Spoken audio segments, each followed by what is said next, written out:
The Crypto Street podcast is hosted by Crypto Dale, Prince, and Killer Whale, who can be found on Twitter at CryptoDale, at Killer Whale, K1LLERWH4LE, and at 13Prince31. None of this should be construed as investment advice. For information on how to join our private Telegram group, The Pod, please email tcsp@protonmail.com. The Crypto Street podcasts are officially sponsored by 21 Cryptos, the world's first and only cryptocurrency trading magazine.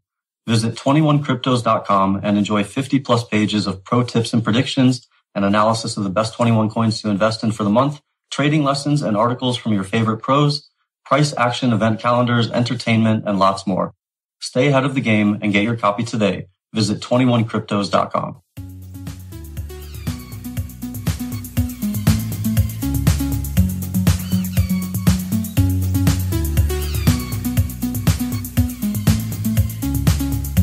Welcome, everybody.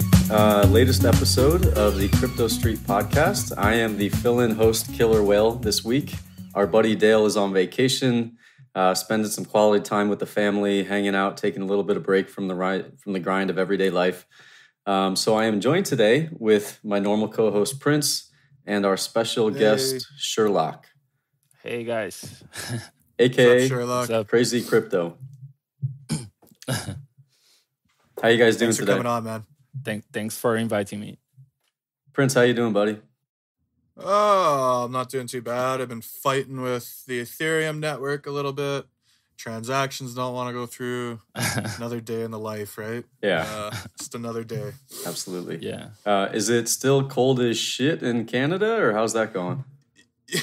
You know what? We got a nice week of weather here. So it was like a deep freeze for about 2 weeks there, 3 weeks over Christmas. And now we've had a nice week. Everything's going to melt. And then this week coming up, next week, Monday, it should be starting to deep freeze again on us. So, Oh, that's cool. As soon as we start getting some nice weather, it just disappears. Yeah, Sherlock, it's probably a little bit warmer by you, I would imagine. Yeah, a lot warmer. It's very hot here right now. Yeah, Prince has to break his car out of a block of ice every morning. Oh, seriously, it doesn't even want to start some days. It doesn't want to drive because, you get all the snow and the ice, and then you get the 2-wheel drive, and you got to thank God if you got a 4-wheel drive vehicle because otherwise you're pushing. You kind of need one. Seems like a very good time. Yeah. A lot of fun. Yeah. For people who don't know, Sherlock is, he's in, well, I don't know if he wants me to say, but if you want to tell people where you're from, you're in a very warm place. Yeah, no problem. I'm in Brazil, so I live in the state of Rio Grande do Sul. Okay. Yeah. Very nice.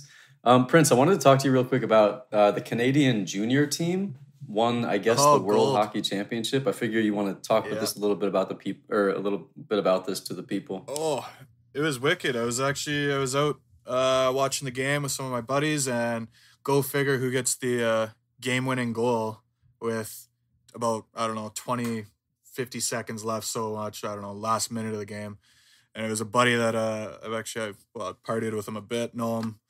So it was awesome to see. It was like, and it was his hometown where I was at, so the whole bar just like erupted. It was such a wicked vibe, and it was awesome to see because the kid, I think he's leading like Steenberg, and he's leading the entire WHL in goals. And he goes into the tournament, and they're not even playing him. I think he got 3 minutes of ice time in the gold medal game, and he gets the game-winning goal. So it was pretty awesome. Well, that's how competitive it is at that level, right?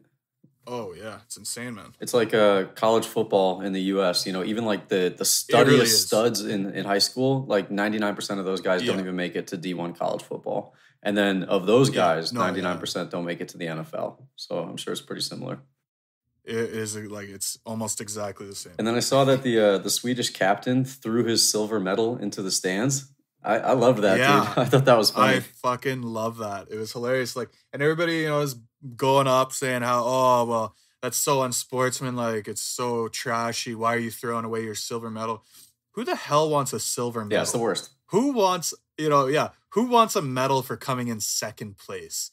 No one, right? Like, come on. Yeah, that's the kind of captain I want on my team, a guy who's that competitive. So I think that's a good thing for that guy. Anyway, Sherlock, we're going to switch over to you again. Obviously, we're thrilled to have you on the podcast today. We've had a lot of people asking for you to be on. The first thing I want to start with, kind of what we ask every guest, is how did you get involved in crypto? Give us a little bit of background about how you first discovered it, and kind of the journey that led you here today. Okay, it was actually by accident. I started trading in 2014. I saw some Doge mining clicker games and stuff like that on Facebook, and I started playing it because I had nothing better to do. And then there was an option there on the website to donate some actual Doge coins to the creator of the game, and I thought, oh, hey, this is cool. That's actual money. So yeah, I started looking into it and researching a little bit. Started finding some websites like CoinMarketCap and the Bitcoin Talk forum, and I saw some crazy volatility, some coins going up 100, 200, 1000% in like a day or a week, and I thought, shit, I have to get into this. I can't ignore this. So yeah, I first bought some Dogecoin through Mercado Livre, which is a platform similar to eBay in Brazil. And I'm not even sure how much I paid for the Dogecoins. Probably above the market price, because I had no idea where to buy it. But that got me started on crypto, so it was very cool. And then I was hooked from the moment I got in, and I think I was able to double my money in like a week or two. And yeah, it was That happens, and you're in it now. Oh, you're hooked. Yeah. yeah, it was amazing, really. So so I started researching even more, and then it just went downhill from there. Yeah. I feel like we've had so many people who've discovered crypto via Dogecoin in some form or another, and love it or hate it. Seriously. The fact that Dogecoin got so many people interested in crypto is a pretty cool thing. It's hilarious, right? Because everybody, you see all these articles now, and it's like, oh, a coin that was created out of a joke, a meme, is now worth over $1 billion market cap.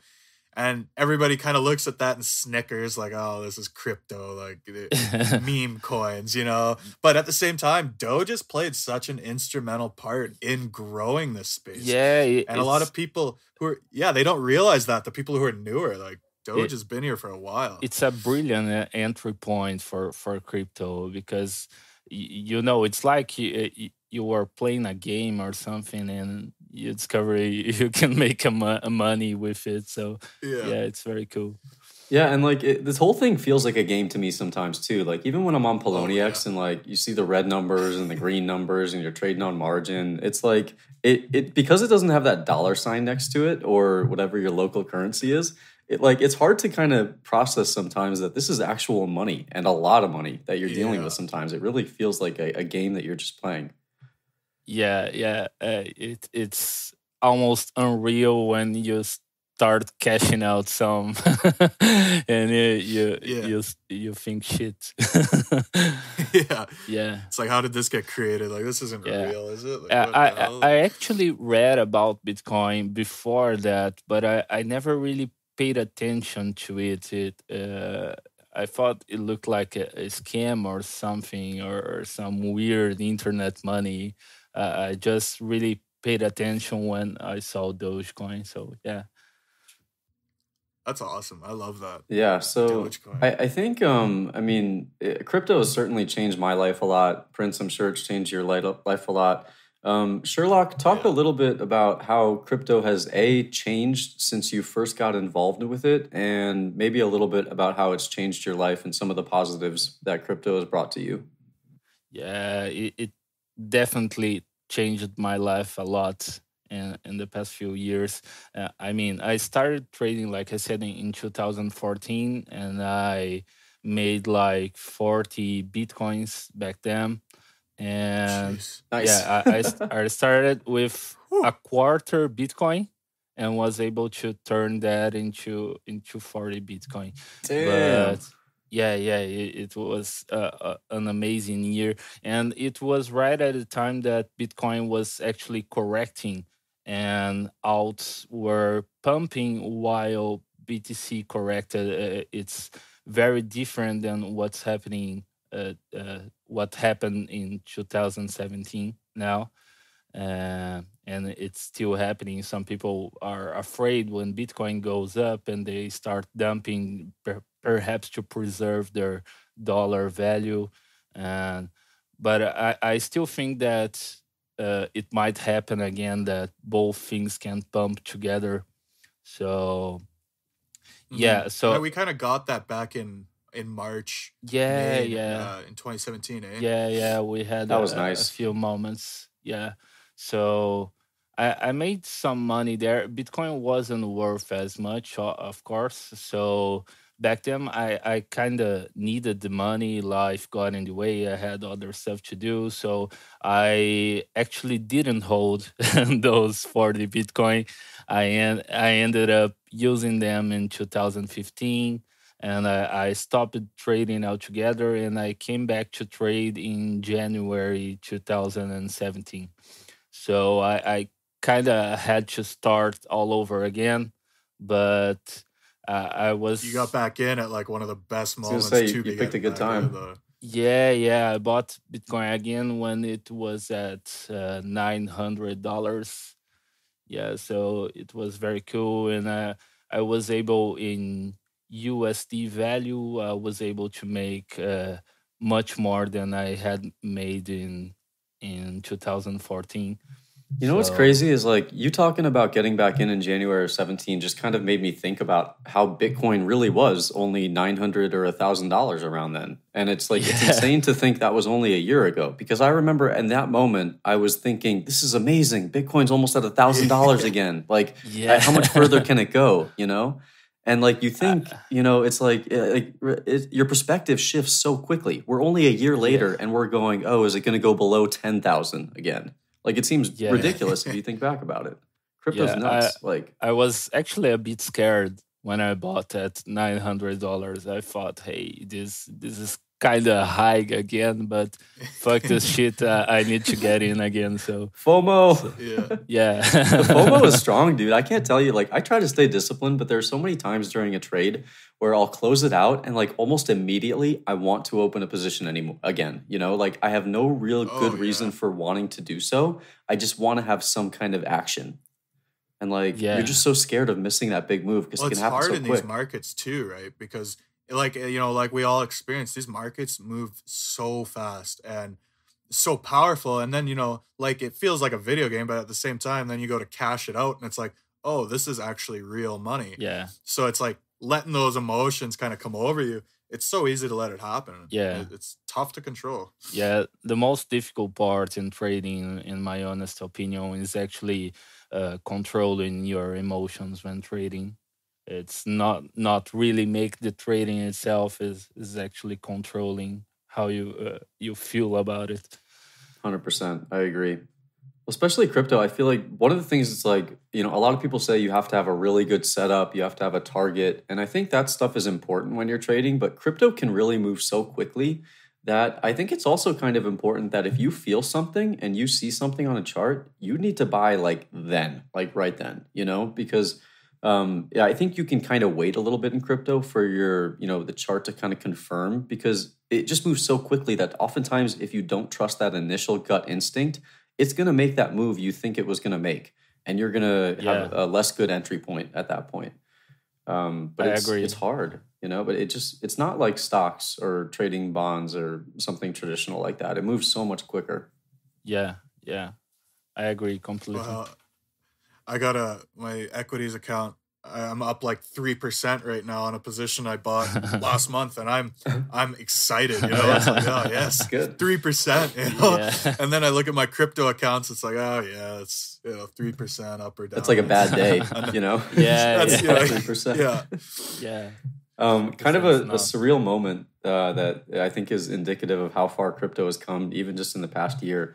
That I wanted to mention with you guys was Brian Kelly, who is a traditional financial advisor, or he was, and now he runs a crypto fund. He was on CNBC showing people how to buy Ripple on Poloniex. Yeah, And I thought that was the funniest thing, because I still remember when I get involved in Poloniex, it was a year ago, or like a year and a half, in the middle of 2016. It had the troll box, you know, it was a complete disaster. Like it was super slow. It was a shit show. And now you have a guy on a major cable network showing, you know, millions of viewers how to use Poloniex to buy Ripple. It's kind of crazy to see that stuff. Brian Kelly was the creator of the Nautilus coin, no? I think so. Yeah. If I'm not Yeah. mistaken. Yeah. And what it was just like, it was a shit coin. Yeah. a Fullest lot. degree, wasn't it? Like, from my understanding, is he pretty much created it just to dump Oh, yeah. his pre-mine. On the Yeah, market. yeah. I actually made a lot of money on Nautilus back then in 2014. I got in with like 0.7 Bitcoin, and I got out with 10 Bitcoin or so. Jeez. Yeah, Wow. it was very cool. It was very cool. For I people who remember don't know, that- also. Oh, go ahead. Yeah. No one knew about Nautilus coin, and then there was this guy. I think he started it anonymously.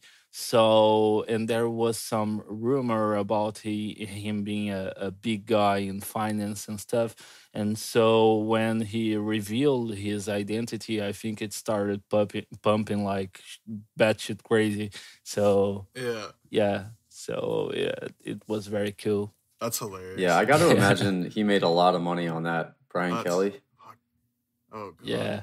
He definitely did. I gotta, I see him now going on CNBC and doing his little Ripple talk, and it kind of like makes me feel uncomfortable because it's like, Brian, why are you telling people how to buy Ripple after it's pumped this much, man? Like, It's come on. because he Like, bought a shitload like 24 hours before, you know. And then he goes on CNBC and he's like, "Hey, everybody, ever heard of Ripple? Yeah, It's the yeah, best I gotta thing." find some people to buy. Yeah, I feel like there are a lot of big guys trying to take advantage of their celebrity status and followers to just buy early Oh, yeah. and dump on people. I think McAfee is probably doing that too. I have a feeling there's some behind the scenes workings going on with some of Yeah. that stuff. For people who Yeah. don't know, Nautilus, I mean, that coin pumped like for a good year, even after the lead developer died, I want to say. I yeah, hate to, yeah, it's that like, it's that kind of was depressing. so fucked but up. yeah, it just kind of goes to show you Jeez. though how bullish the market was. Like literally nobody was even working on this thing. And it was Yeah. still just pumping like crazy. Well, kind of that's our market, right? Like people often say, well, scams will pump the hardest. Yeah, It's like, it makes zero sense, but that is the market we're in. yeah, You know? exactly. I think it's funny because I think in the recent last few days, we've seen Crypto Cobain kind of calling out that daddy ICO and how there's been a lot of plagiarism in their white paper. But, he made a good point. He's like, yeah, it's probably still going to sell out. Like, Yeah, people don't care. Mhm. it's true. I actually chilled that referral link for Daddy, and I thought, fuck. It's tough, right? Like, I was actually thinking about getting into it myself. I was going to post a ref link myself, and I had some people asking me about it. But, at this time, I didn't really look into it that much, like reading the white paper, and I had never read Sonam, their white paper. Yeah, me neither. So I didn't, yeah, so that was the thing, right? Like, I feel bad, like yourself, and I know there's a lot of other guys out there who are putting out the, the ICO thing, and, it's like, oh, shit, like, Yeah. didn't mean for this to happen, like. I posted my referral link because I saw day trader Nick talking about it, Yeah. and he's a person that I trust, and Yeah. he has made a lot of good calls Mhm. for many years, and I actually didn't do much research there. I just opened the Yeah. website and I thought, hey, this looks good, and if Nick is promoting it, then it's probably safe. But yeah, that goes for showing that we have to do our own research every time, even with people that we trust, because we don't know if the guy saw flaws or not. Sometimes he missed something. Yeah. And this conversation reminds me of something else. I just want to reiterate that oftentimes you have to separate what you think about a coin long term and short term, because there are a lot of coins I do not like long term, but that doesn't mean they're not going to pump. And they might pump more than a coin that I really do like long term. And there are a lot of factors in play. Like we talk about Ripple a lot. I mean, the thing is like a couple dollars. So new people who come in, they just see that and they think, oh, it's cheap. You know, they don't look at the market cap. They don't look at the supply. Exactly. And so you may not like Ripple long term, but it doesn't mean it's not going to pump a lot. So you got to be able to separate those ideas. Yeah, I flipped Ripple a few times just because of that. Really, I think a lot of new people look at it like you said. It's cheap. I need to buy it, and it's going up. So yeah, but funny, I think. but long term, I really don't want to hold that shit.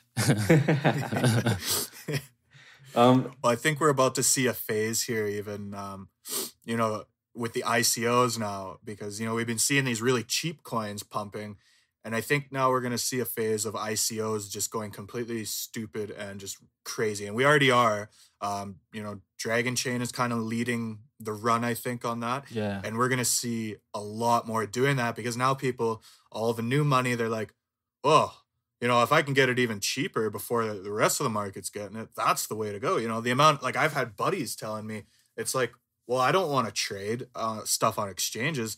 I want to get into these ICOs. That seems like the way to go, right? So I'm almost thinking like, and I'm starting to scout out ICOs a lot more now, just because I feel we're going to start to see a lot more of the newer money come in and say, well, this is where I want to be, because it's going to be a lot easier to make big money. And even, you know, I think we kind of saw a little bit of that back in May when the ICOs really started to take off. But then it kind of slowed down, right? It kind of, alt season kind of went quiet for a bit. Yeah. So I'm curious to see how it's going to play out now. And there's some really good looking ICOs that are going to be coming out. So I'm kind of excited to see how this all plays out. Yeah. I'm looking for some good ICOs there as well. But honestly, I was always scared with ICOs. I think they are very risky, and I don't like the idea of locking my money with someone that I don't know if I can trust, and I don't know what's the price is going to be when it hits the exchanges, if it ever hits exchanges. So I don't like it much. I try to avoid it as best as I can, but sometimes you have to go into some. Sometimes you see the opportunity, right? And you're like, okay, this is still risky as hell, but risk reward, the reward might be worth it. You know? And it's, exactly. I think that's a big thing though that a lot of people don't take into account with ICOs. Like you mentioned, they might never hit an exchange. Yeah. You know, you might just be holding on to literally a pile of dog crap. Yeah, Prince and I know all about that with a certain coin. A good example is Star Credits. Star Credits took like 2 or 3 months to hit an exchange, just to get sorted out. They couldn't even release the fucking tokens, and a guy from the community had to pay to get it listed on Cryptopia. It wasn't even the team. It was some guy. It was Bazaar on Twitter. Oh man. That's terrible. Like, and I think, you know, we can use this because I was very fortunate. I didn't get into Star Credits, but I did get into Tezos, which well, I'm kind of just holding. I don't got it right now. You know what I mean? Like, who knows if it's ever going to launch? But yeah, Star Credits, I think, is a lot of the newer people who listen to our show, they might not be familiar with Star Credits. it was actually an ICO that was pretty much done all through just one guy's Twitter account, right? Like Yeah. he had a Twitter following and he was like, fuck it, I'm going to start an ICO. And I'm pretty sure that's the only reason he even raised money, was just because a lot of people followed him on Twitter. Because honestly, I don't know if he would sell that same kind and raise the kind of money he raised if nobody knew who he was, right? Yeah, probably And not. so, yeah, like I think he raised about 5 million at the time or something like that. Like, it was pretty good amount. Like it was a solid amount for an idea that was a little different, you know, like having the interactive kind of blockchain idea with tokens in a virtual world or something. Yeah. You know, it's a different idea for crypto. Yeah. But yeah, I think this goes to show for the newer listeners, you know, you got to be careful, you know, even if it's a large, you know, like a bigger account who's got a lot of followers, you know, you never know what the incentives are, how they're aligned. You know, Killer, you've talked about incentives a lot. How are they aligned with this person shilling this thing, right? Promoting it. Yeah. You never know, right? And you know what, guys? there's Perfect a- example, Ty Lopez. Like, the guy knows next to nothing about crypto and somehow has, like, a leading crypto fucking Twitter account or some shit. The guy pisses me off. That's all right. I'm calling you out, Ty Lopez. He started promoting a bunch of YouTube videos and paying for advertisement, and I think he got them through that. Yeah, I never researched the guy too much, but just from looking at him, I think he doesn't know shit. Yeah. He's what? He's an online marketer. Yeah. That's all he is. He's a good marketer. You know. Yeah. Exactly. If he can figure out a way to squeeze a dime out of him giving some bullshit message on YouTube, you know, read a book a day, look at my Ferrari and my Lamborghini in my garage. And like, it goes back to like things are nuanced. Like, we can admit that the guy is a very good marketer while at the same time saying, hey, you don't know shit about cryptocurrency. Like, it's not just he's a bad or good guy. Like, it's more complicated, I think, you know? Yeah. Sherlock, I want to get your thoughts real quick. A lot of people talk about, especially people who aren't involved in crypto, you know, they say this is a bubble. This is not sustainable. This is an absolute bubble. And then you have some people who say, no, this is just people kind of waking up to the fact that these are worth a lot of money. And these networks do have value and they do have a lot of potential going forward. I was on CoinMarketCap earlier today, and I noticed that 43 coins have a market cap of $1 billion or higher, which seemed kind of crazy to me. But what do you think about this market? Do you think it's a bubble? How do you see it playing out going forward? Yeah, I think it's pretty obvious that this went too high, too fast, and I do expect some corrections to happen, some big ones even. But I'm still bullish on crypto long term. I think that despite having corrections along the way, I think we could still see a higher price per Bitcoin. We could still see other coins reaching even higher values. But I think that will take way more time to happen. I think it's not going to be a straight linear line to heaven and we'll all be billionaires and yay. I think it's going to take some time, and some people that panic along the way are probably going to lose money. There will be plenty of opportunities to lose money, but long term we should probably be fine. Yeah, I agree. I was talking this with my dad, and I was saying I think more likely than not, it's probably similar to the late '90s in the internet bubble in America, where a lot of it is bullshit, but a lot of companies are, you know, overvalued, but they are legitimately going to be very important in 10 or 15 years. Yeah, and I think that's how this might play out. You know, if you look forward 20, 25 years. I use a lot of risk management. I like to keep a decent amount of fiat. One of the first things I did when I made some profit in crypto was to take my investment out and some profit. I like to play it safe. Some people like to overexpose their portfolio and go really hard on coins, but I think it's best to play safe. I think we got many years ahead of us with crypto and all, so I I don't mind getting to a billion, for example, in a slow way. I think Mhm. it's fine to go little by little, increasing your portfolio and taking Absolutely. yeah. And the thing is too, we're all young too. I mean, a lot of us I think want to like live this baller lifestyle like at our young age. We're not thinking, "Oh, I want to have a comfortable retirement at 45," you know, but keep in mind still, Yeah. we are very young. Like we have a lot of time for this stuff if it does stick around long term to make us quite a bit of money. So just Yeah. keep that in perspective, I think is important. Well, Yeah. I really like the point you brought up there, Sherlock, about how there's going to be a lot of opportunities to lose a lot of money. Yeah. And I think a lot of people, they don't look at that side of the market, especially right now. They're coming in.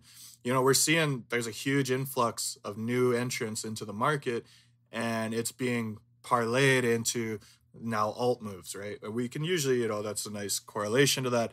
Now we're seeing exchanges, cut off registration because there's Yeah. too many No, people no, coming in. no right one now. likes to hear the bad side of the story. Yeah. No one likes. You can post a bullish tweet and a bearish tweet, and I bet anything you want that the bullish tweet is going to get 10 times more likes. So true. Yeah, yeah, It will. It's tough, right? Because again, and like Killer, like you said, a lot of people in the space are very young. And there was something I was watching. I forget the guy's name. He was one of the. He was on the chair. He was a chairman or whatever for Facebook. He's really into Bitcoin now. I forget his name. Oh, he's an Indian guy, right? Yeah, I know who very you're smart talking about. individual. I'll look him up while you're talking. Yeah, yeah. And so what he was saying is, we're in a day and age now where, nobody has patience anymore, right? Yeah. We're all very much, we just want to get it now, and we want to have it as much as possible. Yeah. We don't want to wait for it. And that is the one thing that worries me about crypto right now, is because it is very much a market like that. You don't have to be as patient, right? yeah, You can get these huge returns so quickly, right? Like Yeah. guys are turning into multimillionaires in a span of, really just 6 months, right? yeah, Any other industry, it's going to be pretty hard to do unless you're really, you got your experience, you're climbing your way to the top, maybe you're running the show. Crypto, it's a different story. So now we have all of these new entrants coming in. They don't really understand the market, but they know they want to get rich, and they want to be rich right now. yeah, And that's where I think where it goes, like you were saying, Sherlock, there's going to be a lot of opportunities to lose a lot of money. yeah. And this is where I think it's really going to stem from, is this whole impatience thing, Yeah, right? and I'm sure all of us having experience in the market, I'm sure we can cite so many times in our own trading experience where we've had a really good win and we're thinking, oh, I just pocketed like 0.5 Bitcoin or a 1 Bitcoin in one trade. And then you look back like 2 days later and you're like, I just gave 0.8 of that back. Like 80%. You're like, fuck. And at the time when you got it too, you're like, okay, this is I'm not going to keep trading. I'm not going to give it up. And then I swear, you look back 2 or 3 days from then and you fucking gave it up. It's like, we can all cite so many instances, I think, that's happened. Yeah. A lot of people got lucky investing, going hard on coins, and sometimes even taking loans and stuff like that. But yeah, I like to play safe. I wouldn't like to go poor tomorrow. Yeah. So Not I fun. like to play with a lot of risk management. But like I said yesterday, I think on Twitter, God bless the new money, though. Yeah. Yeah. So the new money's making us a lot of money, so I like it. Yeah.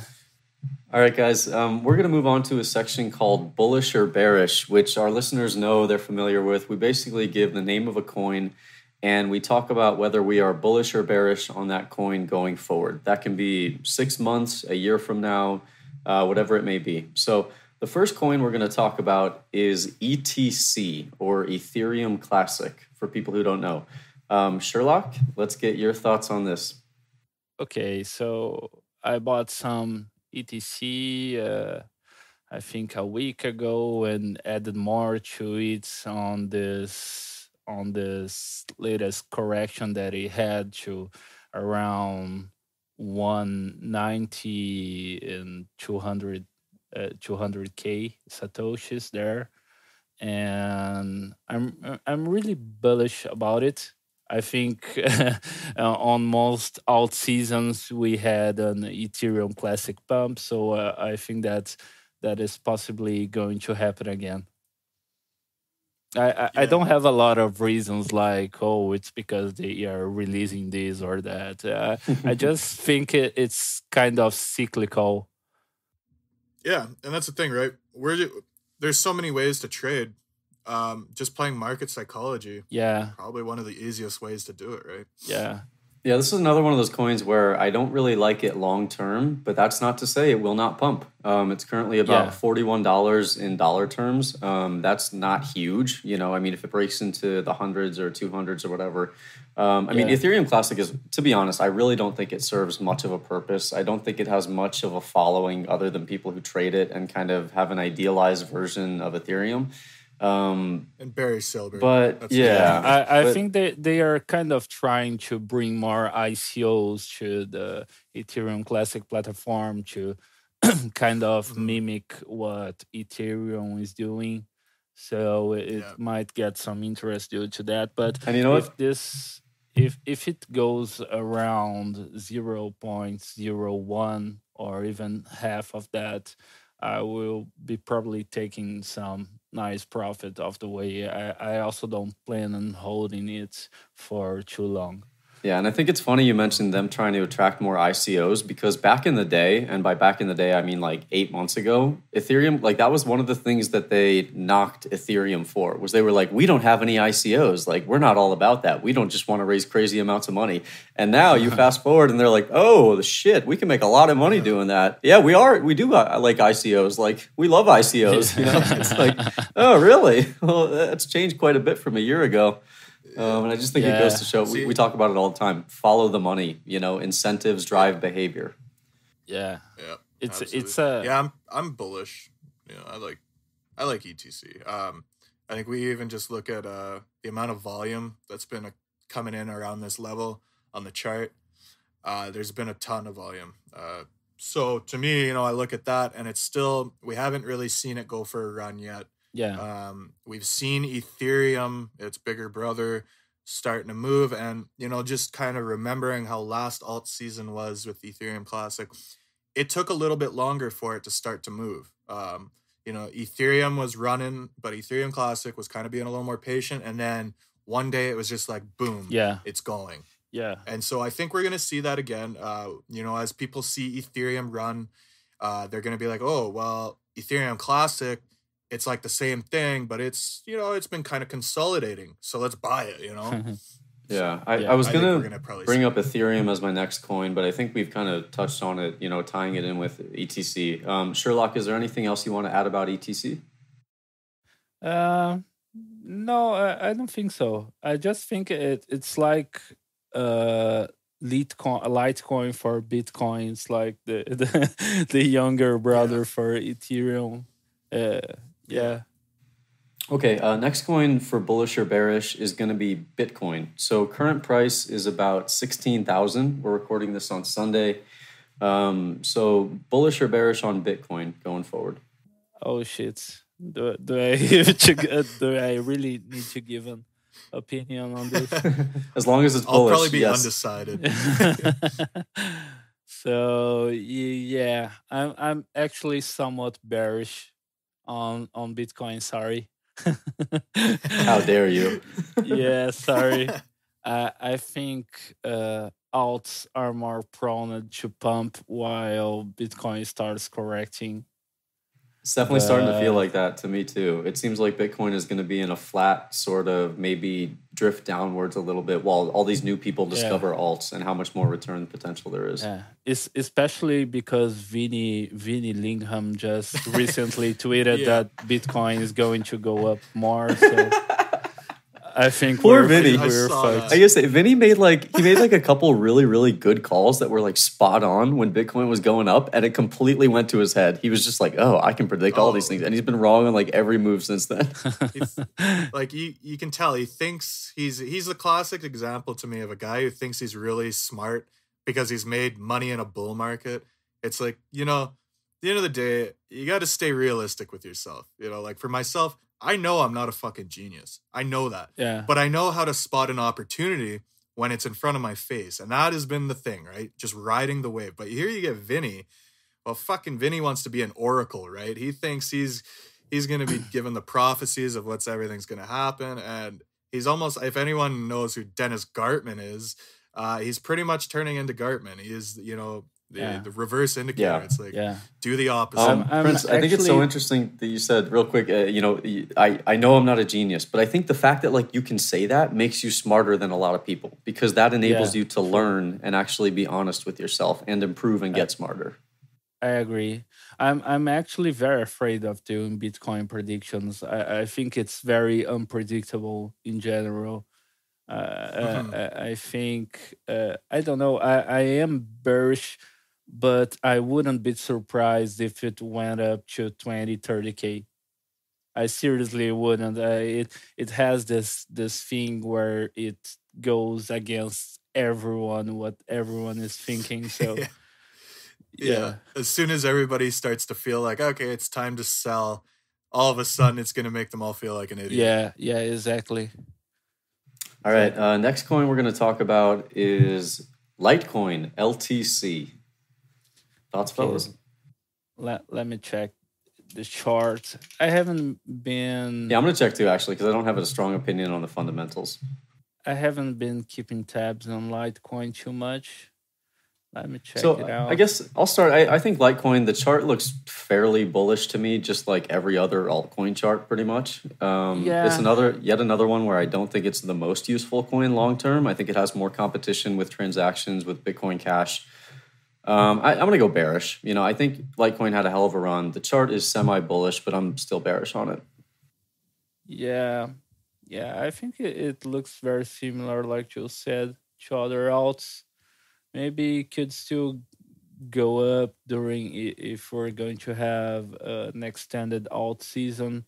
But I'm not a big fan of Litecoin. I also wouldn't hold it for long term and stuff like that. Mm-hmm. Well, to me, the one thing I really... Charlie Lee comes out and he's dumped all his Litecoin. It's like, oh, good. To me, it gives me less reason to actually even want to trade it for the moment. It's just like, I'll just let that dust settle. You know what? I touched on this before. I have more of a problem with like him doing that than the more I think about it, because literally this guy pumps it for like 2 straight years and then dumps at the top and goes, you know what, guys? I've decided there's a conflict of interest. I'm not going to do this anymore. Like, dude, you've known there was a conflict of interest. That's why you've done it. Like, that's why you've driven the price up from 50 cents to $280. Like, now that he's made his hundreds of millions, maybe even billions, hell knows. Just realized it's a conflict of interest, guys. Sorry. Yeah. Now I got enough money that it's a conflict of ridiculous. Interest. I think Charlie Lee might be a nice guy with all things considered, but he had a really great timing to sell. Like, he picked the top. It was, it's easy to pick the top when you run the project, right? Yeah. All right, guys. The final coin I want to talk a little bit about is everybody's favorite, Ripple. So Ripple is a coin that's been in the news. It's probably been getting more media exposure than every other coin fucking combined the past 2 weeks. Ripple is currently at about $3.25. It's a little bit higher than $3. What do you guys think of Ripple going forward? I'm bearish in general. I tried to Ripple's gonna make a lot of bag holders. Yeah, I opened a short at 22,000 satoshis there, and I made some money. I could have held for a little bit longer. I got a little bit scared because Ripple was also a little bit unpredictable, and a lot of new people was buying it just because it looked cheap. So I got a little bit scared, but I still think it went up too high, too fast, and I think it's about to correct more. Yeah, on the dollar chart, it's looking pretty bullish to me on the Bitcoin chart. I think you can make an argument either direction at this point. I don't think there's really like a clear message. So I'm tempted to go neutral to bearish short term. But I do think Ripple's the sort of thing, because I mean, you know, it's all relative. Like we say, oh, Ripple's so expensive at $3 right now. People were saying the exact same thing at 30 cents a year ago. Yeah. And so it's all relative. I mean, we very well may look forward a year and a half from now and go, oh, Ripple's, you know, $15. It's way too expensive now. But we're going to say the same thing. Hey, people are saying the same thing at $3. So longer term, I still think it's going to go, you know, probably past double digits eventually. Just because human psychology doesn't change and new money is always coming into the market. Fair enough. It's true. Yeah. The one thing that kind of disgusts me is what the CEO, the founders are like wealthier than Mark Zuckerberg now. Like, it's like, what? It's ridiculous. What the hell? It's crazy. Yeah, and apparently some banks might start or are already using it. Yeah, so Allegedly. so maybe that gives another pump for them. I'm not sure, but I really don't like it. but sometimes you have to take a trade. Poor Ripple. Yeah. Okay. Poor Ripple. Alrighty, guys. Sherlock, we've had an amazing time talking with you. You've been a phenomenal guest. I think that just about wraps it up, unless you want to give any parting thoughts to the listeners. I would just like to say thank you again for being on. Yeah, thanks a lot for inviting me again, and it was awesome talking to you guys. I really liked the show. So, thank you, man. I'm not sure if there's anything else to add. Maybe just don't go all in on coins and stuff. Try to preserve your portfolio. Don't worry about going too fast and all that. And I think that's it. Awesome. Well, be patient. Yeah. Well, thank you again, man. Everybody have a wonderful week. We'll probably be releasing this sometime toward the middle of the week. Don't tip your waitress. Goodbye. Peace. Goodbye.